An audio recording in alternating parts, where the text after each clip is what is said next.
Special ഡിഷായിട്ടാണ് വന്നിരിക്കുന്നത്. പാവയ്ക്ക കൊണ്ടുള്ള തീയൽ, പരപ്പരിപ്പ് ചേർത്ത പാവയ്ക്ക തീയൽ. 3 ചെറിയ പാവയ്ക്കയ്ക്ക് ആവശ്യമായിട്ടുള്ള തേങ്ങ, സവാള, കറിവേപ്പില ഇതെല്ലാം കൂടെ ചേർത്ത് നന്നായിട്ട് മൂപ്പിച്ചെടുക്കണം. മഞ്ഞപ്പൊടി ഇട്ട് വറുത്തെടുക്കും. മല്ലി, മുളകും, മല്ലിപ്പൊടി ആവശ്യത്തിനെടുത്ത് വറുത്തെടുക്കുക. തേങ്ങയിൽ കൂടെ ഇട്ട് വറുത്ത് മതി. 1.5 ടീസ്പൂൺ മുളക് പൊടി, 1.5 ടീസ്പൂൺ മല്ലിപ്പൊടി, ആവശ്യത്തിന് മഞ്ഞൾപ്പൊടി, കറിവേപ്പില ഇതെല്ലാം കൂടെ ഈ ഒരു പരുവത്തിനാക്കി വറുത്തെടുത്ത് മാറ്റി വെക്കുക. ഇത് പിന്നെ മിക്സിയിലിട്ട് പേസ്റ്റ് പോലെ അരച്ചെടുത്ത് മാറ്റി വെക്കുക. വീണ്ടും ആ പാനിലേക്ക് തന്നെ അരിഞ്ഞ് മാറ്റി വെച്ചേക്കുന്ന പാവയ്ക്കയും 1 തക്കാളിയും ചേർത്ത് നന്നായിട്ട് ഇളക്കി ഈ ഒരു ടെക്സ്ചറിലേക്ക് മാറ്റുക.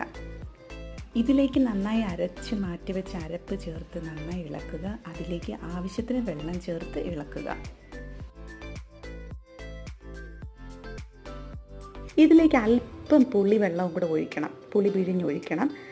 നന്നായിട്ട് ഇളക്കുക.